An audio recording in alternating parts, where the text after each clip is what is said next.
today's mindful moment, packed with insights but designed to fit into your busy life. One deep dive at a time. Okay, so history. We always think of it as this upward climb, always getting better. Yeah, progress. Like a straight line. But what if it's not like that at all? Mm. What if, all those times when things seem to be falling apart, Right. those are the times when something new and amazing is actually starting? Yeah. Maybe chaos is what you need for big change. That's what we're looking at today on the deep dive, those messy transitions. And we're focusing on two big ones. Uh-huh. The period after the, fall of the Western Roman Empire. Right. And what happened later in the later Middle Ages. Exactly. You always ask about how knowledge survives those big shifts. Right. And culture, too. How does it all change? That's a big question. Huge. And we've got a ton of sources for this deep dive. Military stuff, political power plays, you name it. But also ideas. Yeah. How people thought. That's the cool stuff for me. Right. Those underlying shifts. So our mission today... It's not just about decline. No way. It's about finding those hidden gems, those unexpected advances that came out of the chaos. Okay, so picture the fall of Rome. What comes to mind? Dark Ages. Right. Everyone says it was a disaster. Yeah, that's the image. But is it that simple? Well, in the West, yeah, things got messy. Like when the legions left Britain, Right, it was yeah. a big deal. But it wasn't the same everywhere. Okay, so some places held on to Rome a bit longer. Exactly. Some kept the Roman structure, the culture, more than others. It wasn't an instant total collapse. Interesting. So already a more complicated picture. Now, Christianity, that's a big one from this era, right? Huge. Constantine converts, then the Edict of Milan in 313. Really changed everything. How so? Well, the edict, it basically made Christianity legal. Right. Before that, it was, not exactly accepted. So this allowed it to grow, become more powerful. Makes sense. And then Constantinople, the new capital in the East, it was a Christian city from the start. So a real shift in power and Christianity at the center of it all. Exactly. And in the West, as Roman power faded, the church stepped in. Oh, interesting. They provided a sense of unity, a framework for society when things were falling apart. So the church was a stabilizing force. For many, yes. A kind of anchor in a world that was changing fast. Wow. Okay, so we've got this fragmentation happening, but also new things emerging. Now, what about the Goths? They were a big part of this, right? Right. But it wasn't all just invasions and fighting. Oh. Theodosius I, he had a different approach. No. Late 4th century, he actually settled the Goths within the empire. Wow. Gave them land in Thrace, and get this, he used their warriors in the Roman army. Smart.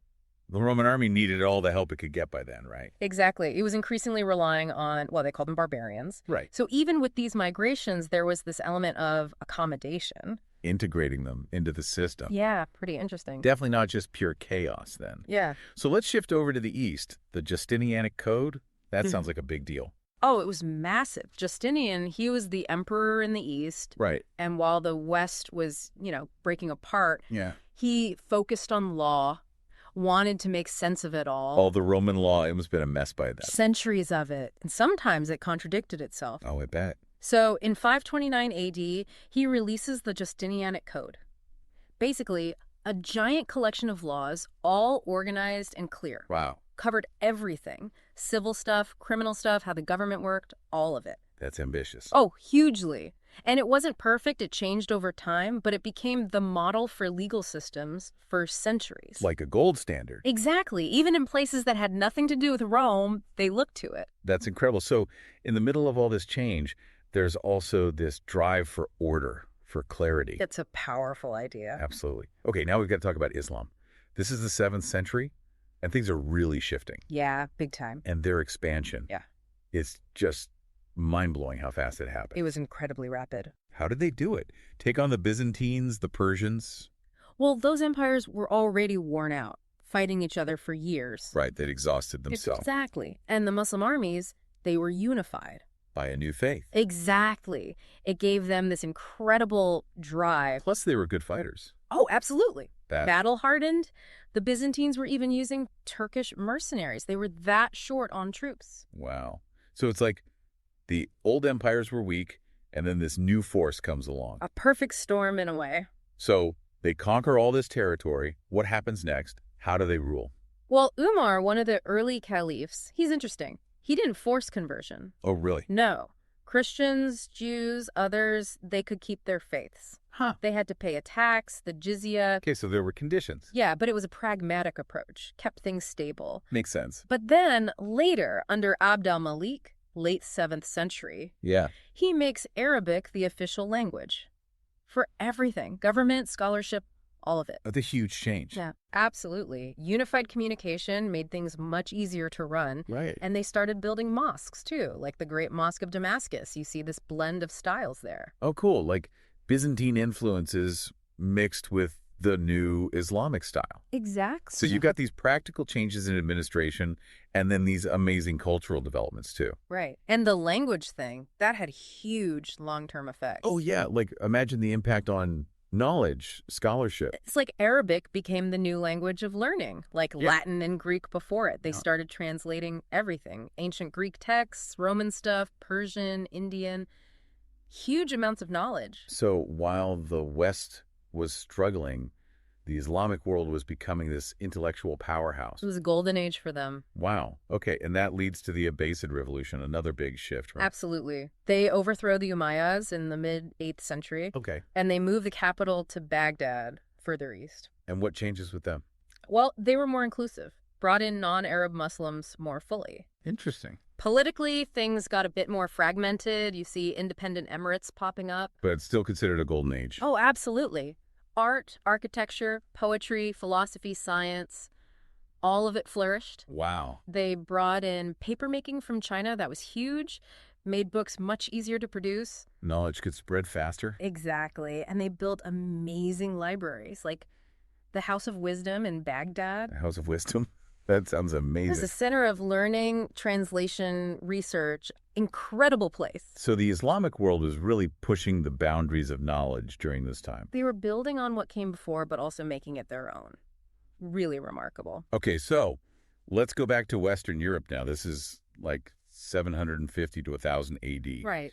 It feels like kind of a quiet period compared to everything else going on. Well, not entirely. This is when the Carolingians come to power. Okay, the Carolingians, Pippin the Short, and then, of course, Charlemagne. Charlemagne, the big name. Right. He wanted to rebuild, create a new Christian empire in the West. Ambitious. And this is the Carolingian Renaissance, right? Yeah. A Renaissance this early? Well, it's about revival. Charlemagne, he loved learning. He built churches. He supported scholars. Okay, so it was about reviving learning. Yeah, and bringing back order. He set up his court in Aachen, made it a center of activity. Like a new Rome, kind of? In a way, Yeah. yeah. And he pushed for monasteries to follow the rule of Benedict. Oh, right, the Rule of Benedict. Basically a guide for monks. Exactly. It was about like discipline, study, prayer, and those monasteries, they became centers of literacy. So kind of a cultural anchor in the West, like the church earlier. Yeah, in a way. But then you have the Vikings. Oh, right, the Yeah. Vikings. That must have thrown things into chaos. Oh, the raids were brutal. Really I destructive. bet. But over time, things shifted. The Vikings started settling down. Really? Yeah. Like in the early 10th century, you get the creation of Normandy. Normandy in France. Yep. Raffaello, a Viking leader, he makes a deal with the Franks, settles down, converts to Christianity. Wow. So from raiders to rulers. It's a pretty big change, and it shows how these invasions, they didn't just destroy. Right, they also led to new things, new mixes of culture. Exactly. History's complicated, right? Definitely not a straight line. Yeah. Now, the Cluniac reforms, that's another big thing from this period. Right. So Cluny was this monastery in Burgundy, and they wanted to reform monastic life. Okay, make it stricter. Yeah, go back to the basics of the Rule of Benedict. Get rid of outside interference. So, like, more independence for the monasteries. Exactly. And Cluny became really influential. They had hundreds of monasteries under them all across Europe. Wow, a whole network. And they had a big impact on, like, religious practice, art, music. It was a period of real renewal within the church. Fascinating. Okay, so we're moving into the High Middle Ages now. Let's say like 1000 to 1500. Right? And this is when universities start popping up, right? Yeah, this is huge. Bologna, Paris, these become centers of learning, debate, Like the first universities? pretty much. And at the same time, you have the translation movement. Translation movement. Yeah, scholars were translating tons of texts from Arabic into Latin. Okay. These were texts that had been lost to the West, ancient Greek philosophy, science, all sorts of stuff. Wow. So this knowledge was coming back to Europe. Exactly. And it had a huge impact on everything, philosophy, science, even how languages developed. It's like a rediscovery of lost knowledge. And it's kind of like, those YouTube channels that break down complex information. Oh, yeah, like Mindful Moments. They do those great AI audiobook analyses. Exactly. It's about making information accessible. That's a great point. Yeah. So while all this is happening with knowledge, you've also got changes in warfare. Oh, yeah. Knights, chivalry, all that. So how did warfare change? Well, heavy cavalry became really important, and the stirrup, that was a big innovation. That's right. Yeah, it gave riders more stability, more power. So knights become these dominant figures on the battlefield. Exactly. And chivalry develops alongside this. It wasn't just about fighting anymore. There was an ideal, a code of conduct. Right. Honor, piety, loyalty, all that. You see it in stories like The Song of Roland. Right, the epic poems about knights and their deeds. Exactly. And it wasn't just warfare that was changing. Trade and finance were booming too. This is the time of the champagne fairs, right? Yeah, those were huge, like international marketplaces. Goods from all over. And money and credit, it was sophisticated stuff. Oh. And the Italian cities like Venice and Genoa, they became really powerful, connecting East and West. So the world was getting more connected. Yeah, and more complex financially. You have new banking families emerging, the Bardi, the Peruzzi. So a lot of growth, but also a lot of risk, I imagine. Oh, absolutely. But it was a dynamic period. But then, of course, you had the Black Death. Can't forget that. Yeah, the plague. It was devastating, killed millions. It must have been terrifying. It really was. And it changed everything. The economy, social structures, even how people thought about life and death. Yeah, I bet. But it also, in a strange way, forced change. People started questioning the old ways. Like the existing power structures. Exactly. And it led to some big shifts in thinking about labor, about land ownership. So out of this terrible tragedy, maybe some positive changes came too. It's possible. And then, of course, you have the Renaissance. That feels like a whole new chapter. The Renaissance is all about rebirth, rediscovering the classical world. Art, literature, philosophy, all of it. Exactly. It starts in Italy, but then spreads all over Europe. And you get these amazing figures. Petrarch, Leonardo da Vinci, Michelangelo. Yeah, and new techniques in art, perspective, realism. It was a huge shift. And Leonardo Bruni, he called it a return to civilization. Yeah. After, the Dark Ages. Right. They were consciously breaking with the past, trying to recapture something they felt had been lost. Wow, so a real turning point. And this is also when the age of exploration starts. Right. Those voyages of discovery. The Portuguese, the Spanish. Heading out into the unknown. Driven by a mix of things. Money, religion, adventure. You've got Henry the Navigator, Vasco da Gama, Columbus. They really changed the world, didn't they? Absolutely. The world became much bigger, much more interconnected. Though not always for the better, right? No. Colonialism had a devastating impact on many parts of the world. Right. That's a whole other story.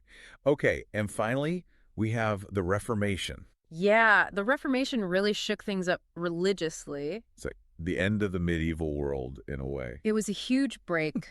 Martin Luther challenging the Pope, the sale of indulgences. Right, a lot of corruption in the church. And then you have Henry VIII, and in England, he breaks with Rome, forms his own church. Because he wanted a divorce. Right. Well, that was part of it, but there were political reasons, too. The sack of Rome in 1527, that really shifted things. So the old religious unity of Europe was shattered. Yeah, it was a whole new landscape. So looking back at this whole sweep of history, it's clear that it wasn't just about decline. No, not at all. There were dark times, for sure, but also incredible advances. In the West, the East, all over. New ideas, new ways of doing things. Like those periods of chaos, there were also periods of incredible creativity. It makes you wonder, what about today? What's happening now that might seem bad, but could lead to something amazing? Yeah, good point. Like we might be in the middle of one of those messy transitions right now.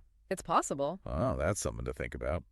And if you enjoyed this deep dive into historical transitions, be sure to subscribe to the Deep Dive for more. We'll be exploring all sorts of fascinating topics. And share this with anyone who you think might enjoy it. We'll put a link in the show notes to the source material we used today if you want to learn more. And most importantly, keep thinking critically about history, how it shapes our world even today. Thanks for joining us. Thanks for listening.